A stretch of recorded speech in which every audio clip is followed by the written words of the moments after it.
Agora parou, né? Deputado André Moura com a palavra. Vamos seguir. Ok.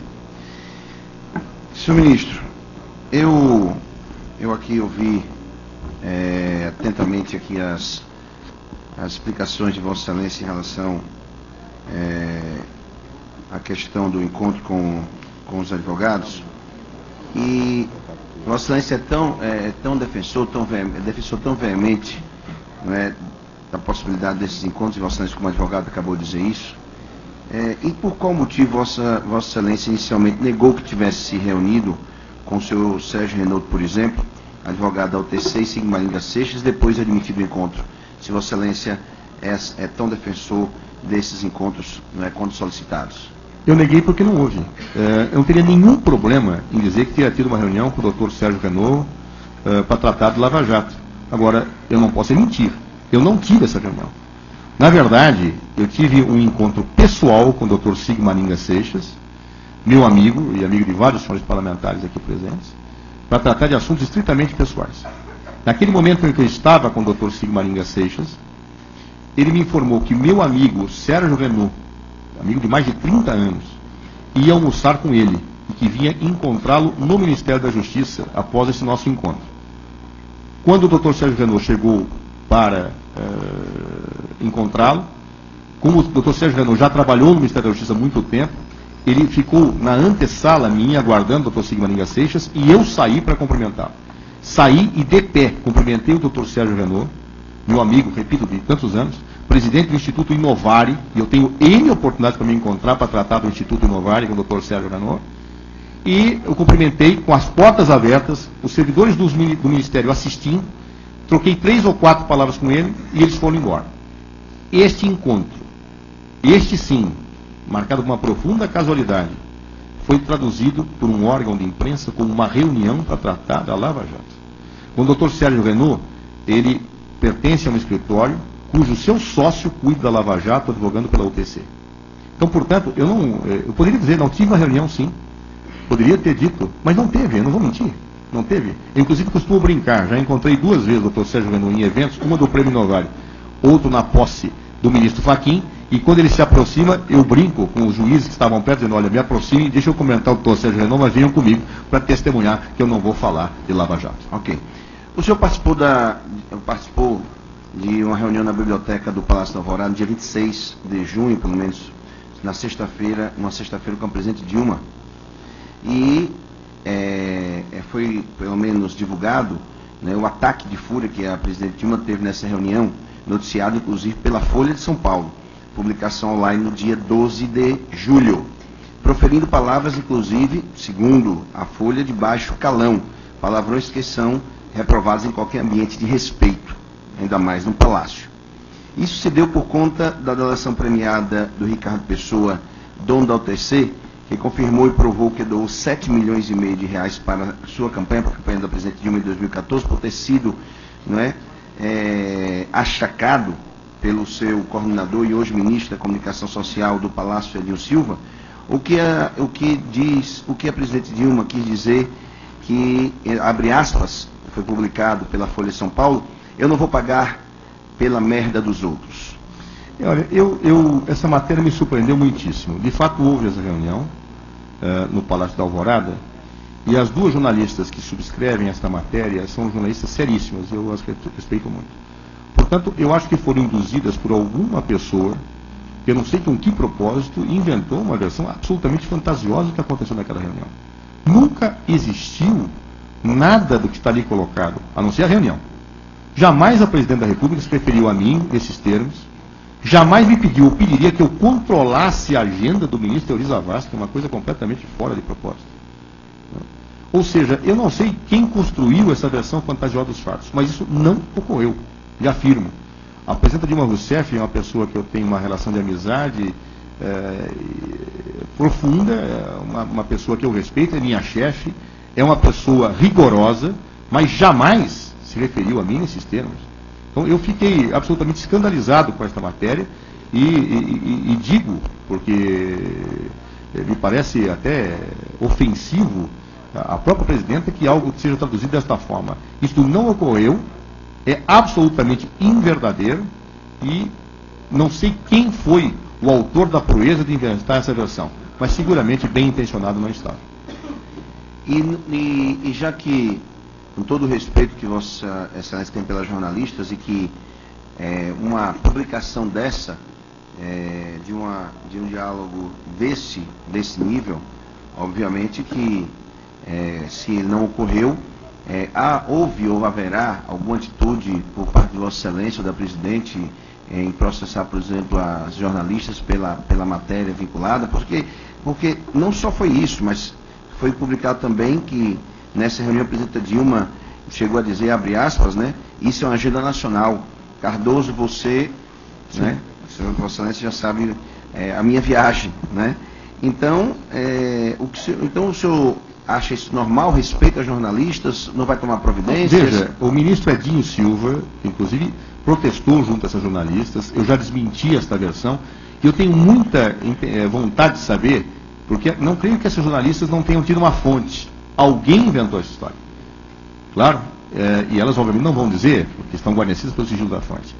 Eu gostaria imensamente de saber quem foi esta pessoa que forjou esse conjunto de mentiras, justamente para que nós pudéssemos tomar as medidas legais cabíveis em relação a essa pessoa. Mas aí, para o Vossa Excelência tomar as medidas cabíveis, elas não vão, obviamente, dizer a fonte, mas aí claro Vossa Excelência tem que interpelar judicialmente, e aí na justiça... Se eu interpelar judicialmente, os jornalistas dirão, foi uma fonte que me disse, não vou dizer quem é. Não, e eu já vou lhe adiantar o resultado desta ação, improcedente. Bom, aí é uma análise antecipada de Vossa Excelência. Não, é pela jurisprudência mesmo. Eu não entendo, não sou advogado. Mas eu acho que Vossa Excelência deveria, se não tem nada do que ela disse, se é mentira, deveria interpelar. Mas digo que para na justiça ela aprovar ou não, e Vossa Excelência não. Não, veja, o senhor me permite, que o senhor me perguntou, eu tenho que responder, não? Senão nós não temos um diálogo, se Vossa Excelência me permite. Eu diria que, nesse caso específico, não creio que a jornalista tenha inventado a fonte. A fonte inventou a história. Eu quero saber quem fez isso. E estamos tentando checar isso. Claro, um processo contra essa jornalista seguramente não resolveria o problema central, que é sabermos quem inventou essa história. Eu vou fazer duas perguntas na sequência, por conta do meu tempo. A primeira, o senhor disse que as investigações da Polícia Federal continuariam doa quem doer. Inacreditavelmente, fugindo a qualquer lógica racional, considerando a evidência e a robustez das provas, o senhor acha que o PT e a presidente Dilma nada tem a ver com esse esquema todo de corrupção? Essa é uma pergunta. Mas disse que as investigações da Polícia Federal continuariam doa quem doer, não é palavras de Vossa Excelência. A operação Politeia da Polícia Federal deflagrada ontem, que apreendeu, por exemplo, carros de luxo e documentos de senadores, deputados do PSB, do PP, do PTB, foi efeito da sua fala, doa a quem doer? Essa é uma pergunta. A outra, senhor ministro, o senhor falou aí da questão do BlackBerry, e aí essa questão da Nextel, da BBM, não é? E existe um decreto, e eu creio que ele esteja ainda vigente, o decreto 6.747, de 22 de janeiro de 2009, e nesse decreto, no seu artigo 11º, ele diz que as autoridades centrais deverão emitir e receber todas as solicitações e suas respostas no âmbito do presente tratado, que esse decreto fala que promulga o Tratado de Assistência Mútua em matéria penal entre o Governo da República Federativa do Brasil e o Governo do Canadá. Aí diz aqui o artigo 11º, a autoridade central da República Federativa do Brasil será a Procuradoria-Geral da República, e a autoridade central pelo Canadá será o Ministro da Justiça ou uma autoridade por este designada. Nós temos aqui, Diário Oficial da União, do dia 14 de maio de 2012, uma segunda-feira. E esse Diário Oficial da União, ele tem aqui uma publicação de número 740, que diz o seguinte: Ministro do Estado da Justiça, no uso da competência que lhe foi delegada pelo decreto número tal, autoriza que se afastem do país os servidores Ricardo Hiroshi, José Navas Júnior, Sérgio Ramalho Rezende e Sérgio Arruda Costa Macedo, para participar de missão oficial no Canadá no período de 15 a 18 de maio de 2012, inclusive trânsito com ônus. E aí vem falando aqui né, inclusive que autoriza que se afaste a servidora Gisele Sibila Silva, consultora jurídica, para participar do encontro, já é outra questão. Esse decreto aqui, o Diário Oficial, publicado de 14 de maio de 2012, ele tem um processo que é um processo de número 08211 00091 Para concluir, deputado André Moura. 51. Creio que Vossa Excelência, obviamente, não vai e não tem essa obrigação, é óbvio, saber do que se trata esse processo da qual eu coloquei aqui o número. Queria solicitar de Vossa Excelência, e eu passo cópia para Vossa Excelência, se Vossa Excelência pode encaminhar cópia desse processo, claro, para esta CPI, com prazer, né, da designação e do que foi, obviamente, tratado pelos 4. Com prazer. Ok. Na verdade, nós temos dezenas de processos de servidores que vão ao exterior para missões das mais diversas, congressos, ou às vezes contatos com tecnologias.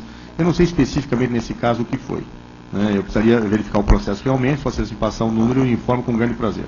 Relativamente ao acordo que Vossa Excelência mencionou com o Canadá, o Brasil tem acordos com vários países do mundo em colaboração penal, né? Justamente porque o Departamento da Justiça ele é a ponta do sistema de colaboração internacional. Então nós temos acordos com os diversos países, onde quando nós temos alguma solicitação, o DRCI pede ao país o envio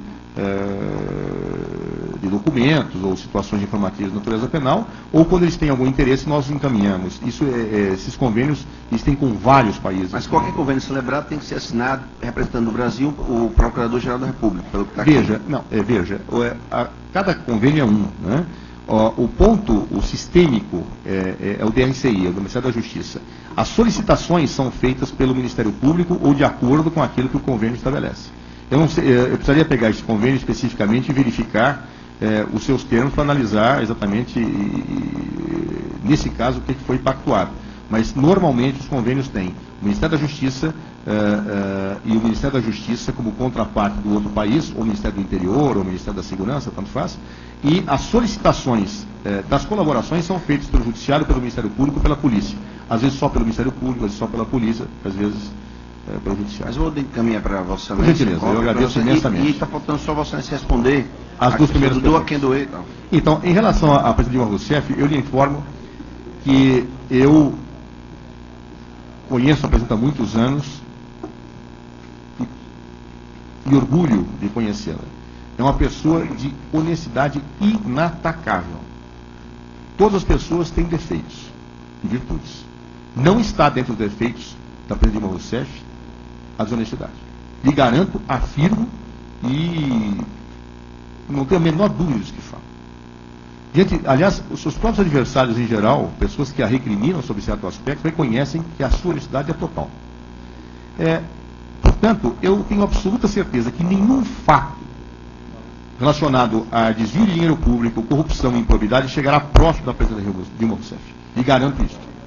O que não se confunde com a aplicação de um princípio, que é o chamado princípio da impessoalidade, que está colocado no artigo 37K da Constituição Federal. O princípio da impessoalidade diz que toda função administrativa não deve olhar a pessoa para que seja realizada. Deve olhar exclusivamente a prestação estatal que se tem em vista.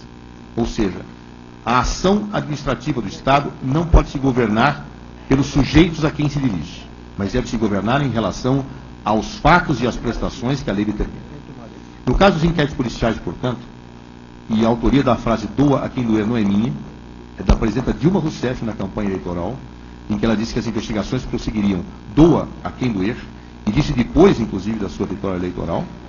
Eu diria a Vossa Excelência que isso revela o seguinte: o governo tem empenho em assegurar a impessoalidade de investigações, mas disso não se pode jamais retirar qualquer pré-julgamento em relação à pessoa que é absolutamente honesta e séria como testemunho, onde quer que seja, em relação à presidenta Dilma Rousseff. No que diz respeito à operação de ontem, quero apenas dizer a Vossa Excelência, não haveria de ser a minha frase que motivou o que aconteceu, porque a ação de ontem não é dirigida pela Polícia Federal.